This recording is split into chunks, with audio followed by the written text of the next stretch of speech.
আশিক নজরুল একটা দুর্নীতিবাজ, একটা বাটপার, একটা সিটার, একটা মিথ্যাবাদী। আশিক নজরুল নির্বাচন দলে তার মায়ের বড় পাইবে না, তার পরিবারের বড় পাইবে না, তার সন্তানের বড় পাইবে না। উপদেষ্টারা নির্বাচন করবে আর বাংলাদেশের জনগণ ভোট দিবে। বাংলাদেশের জনগণ এত বেকুব হয় নাই, এত মাথা খারাপ হয় নাই, এত পাগল হয় নাই। একজন উপদেষ্টার কাছে একজন ভিক্ষুক 100 টাকা চাইছে, ভিক্ষুকের সে 100 টাকা না দিয়া গাড়ি তুইটে গেছে। এই লোকে করবে নির্বাচন? আমরা ইতিপূর্বে সোশ্যাল মিডিয়ায় দেখেছি আশিক নজরুল, হাসানাত আব্দুল্লাহ, সাজিদ আলম, আপনার এনসিপির যারা আছে তারা নাকি নির্বাচন করবে। আপনারা বাহির কান্ট্রিতে দেখেছেন তারা একটা আন্দোলন করছে রাশিয়ায়। বয়েল বিশ্বে একটা আন্দোলন হয়েছে না কিছুদিন আগে। এটা কোন রাষ্ট্রে? বয়েল বিশ্বে যেটা আন্দোলন হইল কিছুদিন আগে আপনার ইন্দোনেশিয়া, হ্যাঁ, নেপালে যে একটা আন্দোলন হইল, ছাত্ররা আন্দোলন করছে।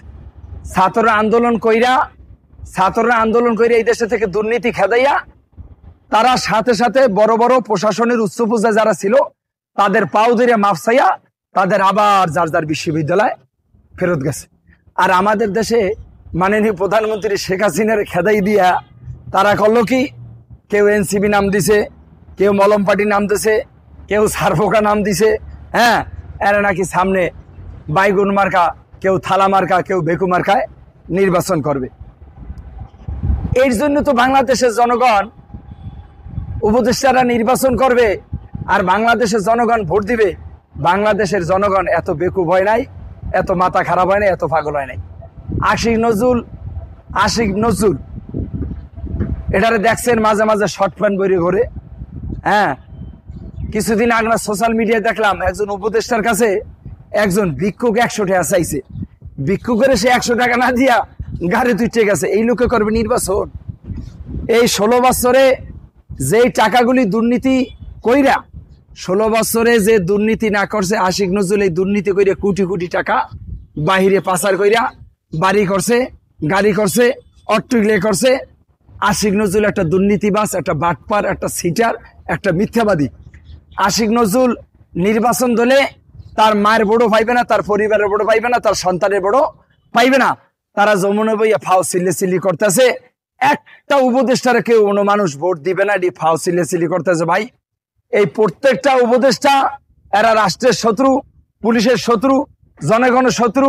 হ্যাঁ, এরা নির্বাচন করলে বাংলাদেশের মানুষ এদের খাবে না। বাংলাদেশের মানুষ এদের সাথে নাই। এই উপদেষ্টা যারা আছে এরা আমাদের দেশের লোক না, এরা আমাদের দেশের নাগরিক না। হ্যাঁ, তারা নির্বাচন করে কোনোদিন সাকসেসফুল হইতে পারবে না। তাহলে শেখ হাসিনারে আপনারা লড়াইলেন কি এমপি মন্ত্রী হওয়ার জন্য? তাহলে শেখ হাসিনারে তাড়াইলেন কিনা আপনারা এই মন্ত্রী এমপি হওয়ার জন্য, সুন্দর সুন্দর চেহারে বসার জন্য? ফকিরনির ফোলারা আজকে কোটি কোটি টাকার মালিক হয়ে গেছে। ফকিরনির ফোলারা 3.5 লাখ 5 কোটি টাকা দিয়া প্যারাডো করে গাড়ি দিয়া সারা চলাফেরা করতে আছে। এইটা কিন্তু বাংলাদেশের জনগণ চাই নাই। এই বাংলাদেশ জনগণ চাইছিল যে শেখ হাসিনার জন খেদাইছি, দেশটা একটু ভালোর দিকে হবে, দেশটা একটু উন্নত হবে।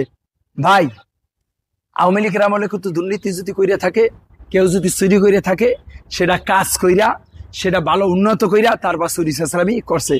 এই 14 বছরে এই ডক্টর ইউনূস সাহেব সহ যত উপদেষ্টা আছে 14টা ইটের কাম এই বাংলাদেশে করে নাই। এই উপদেষ্টাদের খাওয়া নাই, এনসিপি এগুলো খাওয়া নাই।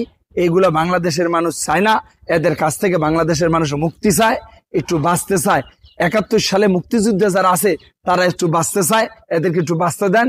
বর্তমানে উপদেষ্টা মন্ডলী যারা আছে, এনসিপি যারা আছে, এদের কাছ থেকে টেকনাফতে তেঁতুলিয়া পর্যন্ত বাংলাদেশের জনগণ একটু মুক্তি চায়। আল্লাহ বাঁচতে এদের কাছ থেকে মুক্তি দেন। আমি সেনাবাহিনীর প্রধান যিনি আছেন, রাষ্ট্রপতির প্রধান যিনি আছেন, আপনার ডক্টর ইউনূস সাহেব প্রধান যিনি আছেন, এই 3টা মানুষ ছাড়া যারা আছে সবটি চোর, সিটার, বাটপার, দুর্নীতিবাজ। এদেরকে আর বাংলাদেশের মানুষ চায়।